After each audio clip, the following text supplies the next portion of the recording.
Eto ang itatanong ko sa'yo. Ginamit mo ba yung cash card ng tatay mo? Kasi itinawag ko na sa bangko ito. Kasi bawas ang balanse. Merong nakabook online na hotel para bukas. May naka-charge na silver na bracelet. 10,000. Ikaw ang gumawa nito.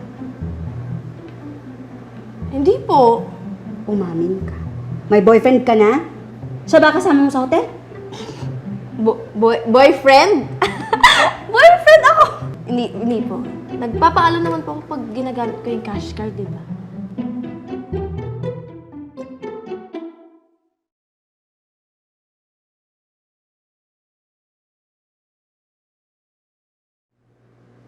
Tatay mo nga ang gumawa nito. Ang lakas ng loob. Hindi man lang nagtago ng maayos. Talagang gustong ipamukha sa akin may kabit siya. Oh, ma, saan ka pupunta? Susugurin ko yung kabit ng tatay mo. Ha? Ha? Ma! Kilala mo kung sino? Hindi! Wala! Nasaan ba kasi kayo pupunta? Hahanap tayo ng rest box sa ninang mo. Papatulong ako, susugurin ko yung kabit ng tatay mo. Pwede na magpasama na lang kayo sa akin. Anak, salamat. Pero hindi ba may sasabihin ka sa akin? Ano yung sasabihin mo sa akin? Si Papa. Ano meron sa papa mo? At dahil hindi ko nasugod si Kapitana Lucy, minabuti ko na lang na humingi ng tulong sa aking beshi. Petra! Ikaw ang kabit! Ha? Ang kapal naman ang mukhaan yung dalawa. Dito pa kayo nagalampungan?